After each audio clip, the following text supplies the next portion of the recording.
What's up, guys? Today I have my girlfriend's Sig Sauer 380 Rose. I was just going to go over it with you guys, what I've done to it, why we kind of came to the decision to go with this. I got this for her birthday last year.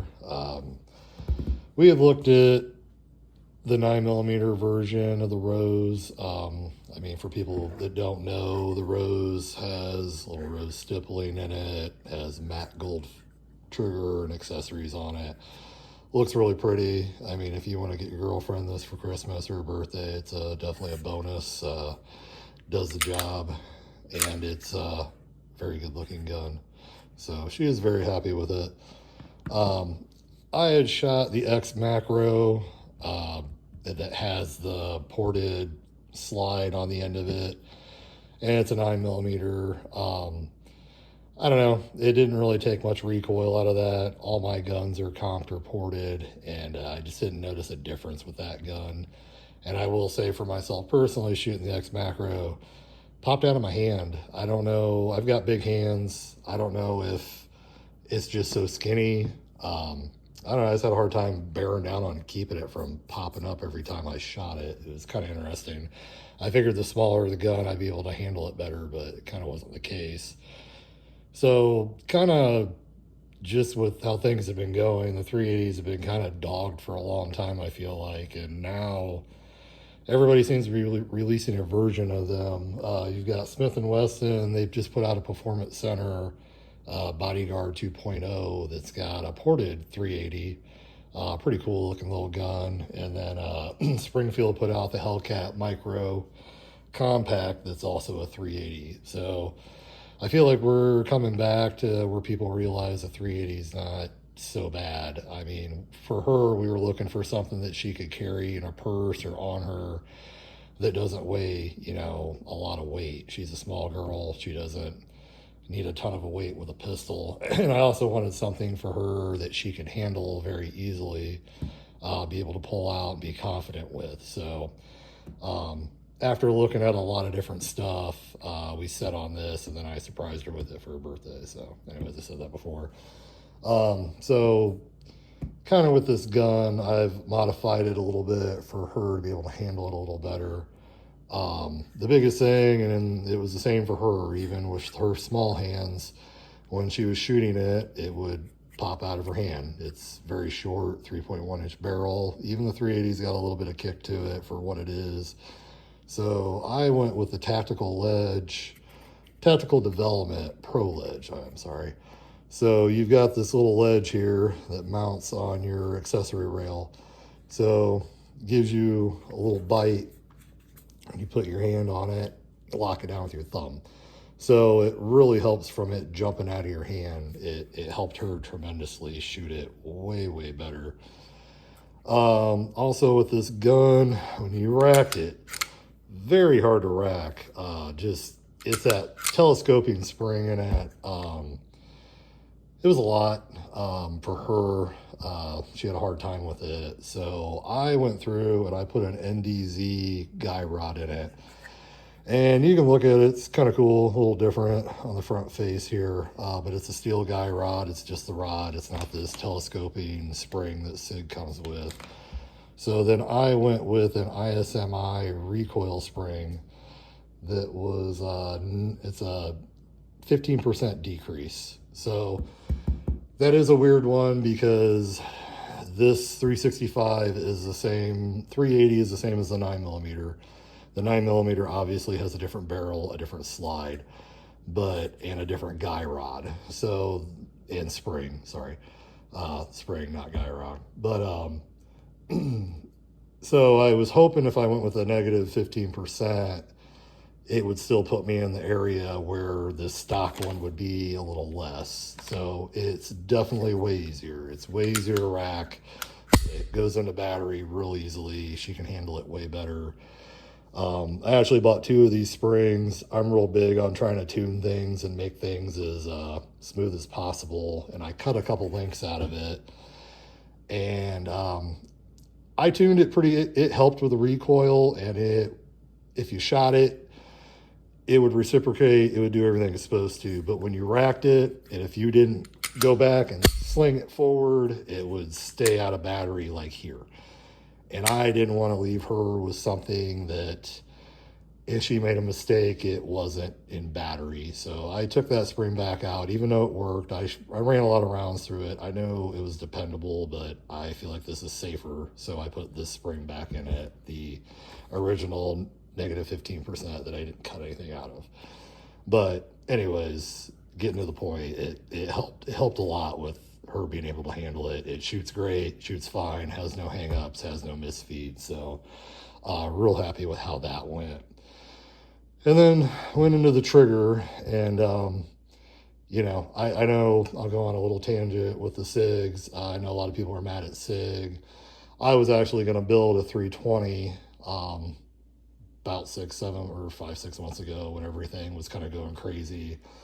And then I didn't, because I don't know what the issue is. If somebody could tell me what is wrong with them and what a fix is, I would build a 320. I was going to build one with an extended frame, compact slide with a compensator, so everything was flush and looked real nice. I just went away with that, and we were actually going to pick her up a Sig Sauer fuse because it's a little longer. It still stays skinny for her little hands. But even at the gun shop, place I'm at every weekend, it's a gun range also, but talking to those guys, I trust those guys. All those guys were basically carrying 320s before all this SIG stuff went on, and now none of them do. And now they've said they've seen things happen in the range, guns go off. I don't know. I know people make mistakes and nobody wants to take responsibility for it because you look stupid. So I don't know. I just, to be safe, I'm not going to go with it. But then he kind of talked us out of the fuse. But he's also a guy that's kind of upset that SIG isn't coming out and correcting the issue or even saying there's an issue. So I get why people are upset. So we didn't go with the fuse. I think I've got something different lined up for her. Probably a bigger 5-inch gun, something she can take to the range and have fun with, not like a carry pistol. So went into this with the trigger. My biggest thing is I don't like the SIG triggers. They're very, very mushy. I don't like the take up on them. That's me personally. Like I said, also the grips are just, they're too small for me with the 365s.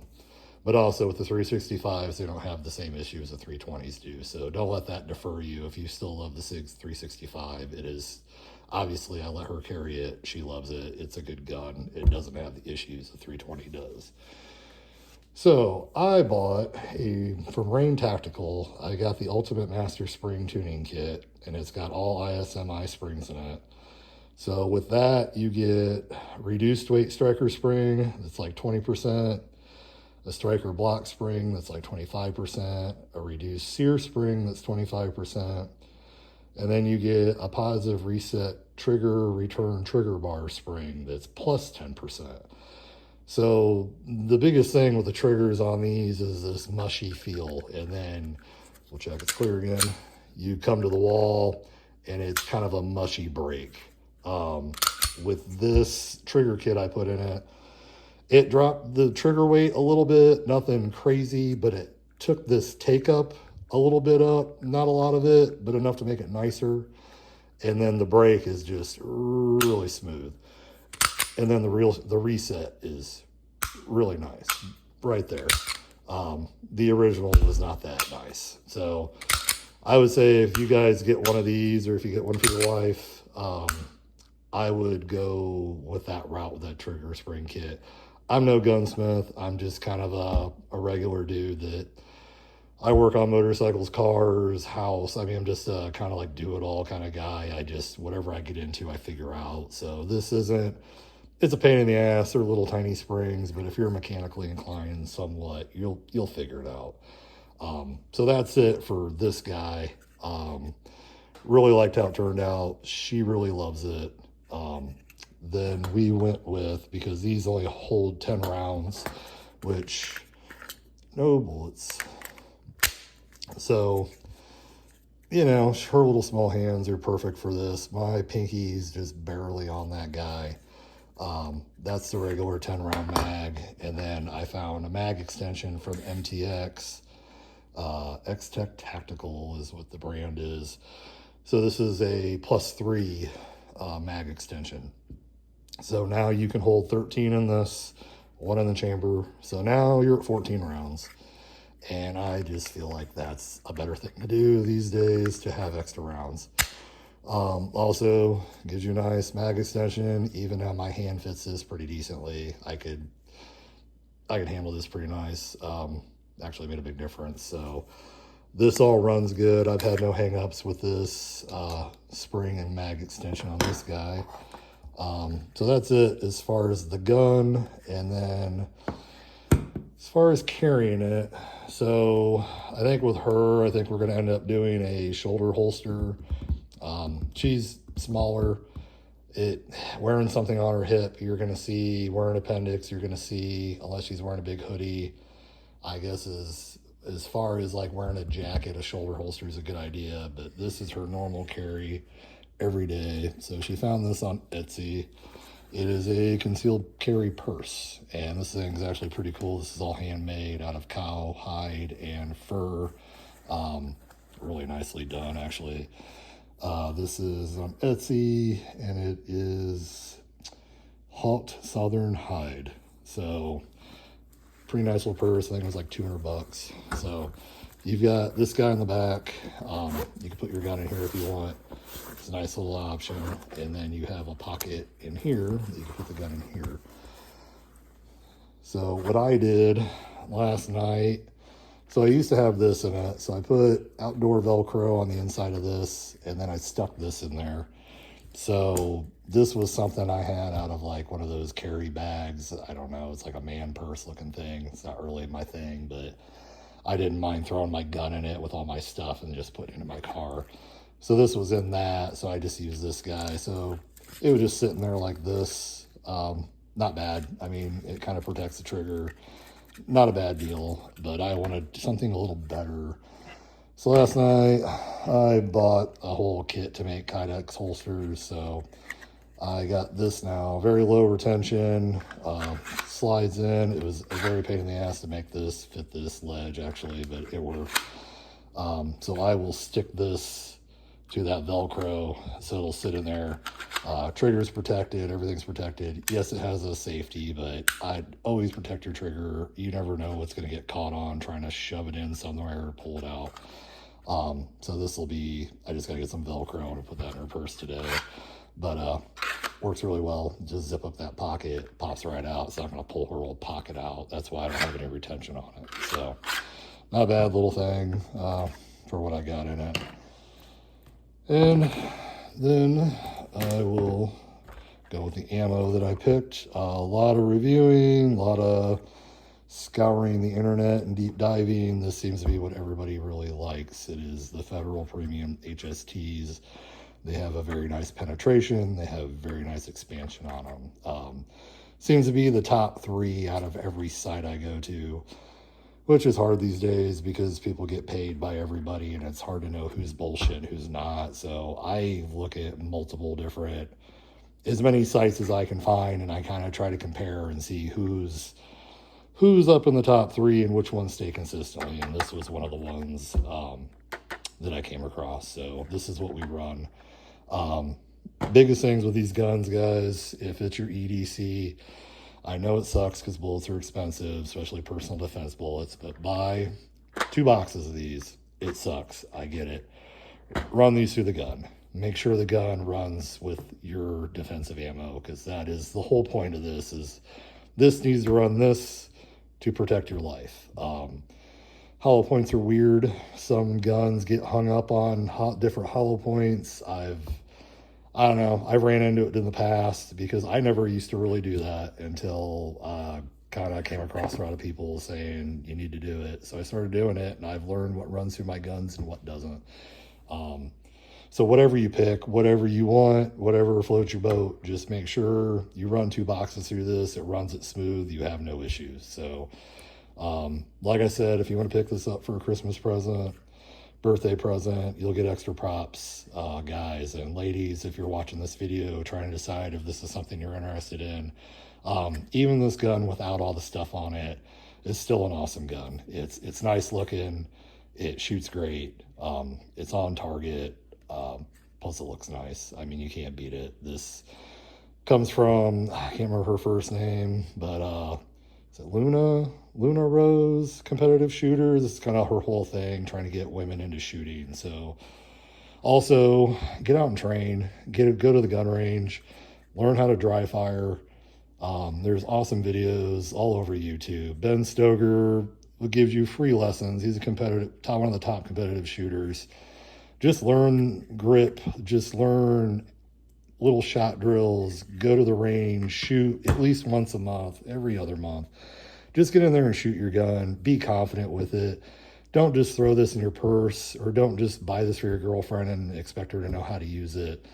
We all need to learn how to shoot better. We all need to learn this as second nature. If you need to pull it, you don't want to have to think about it. You want to put in the reps. You want to put in the time that you're confident with it, and you know it's going to go the way you need it to. So my girlfriend's awesome with this gun. She goes to the range with me as much as she can. She can tap rack. She can clear a malfunction. She knows how to load her mags, rack it, shoot it, unload it, clean it. Like, we've been through everything. I'm actually going to try to get her in some classes. I've taught her everything I know, but I want to get her with somebody else that they can teach her everything they know. And I don't know everything, and they probably do things differently than me. So it's good to have a background. It's great to learn from different people and learn different methods, because we're all different. We all learn different. We all shoot different.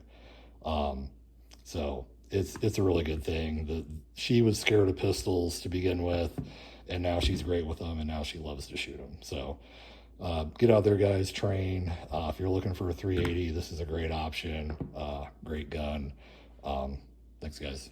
I'll have a video next of me shooting it. It shoots pretty flat. My big hands can handle this thing pretty well. So it's also just a great shooting gun. So thank you.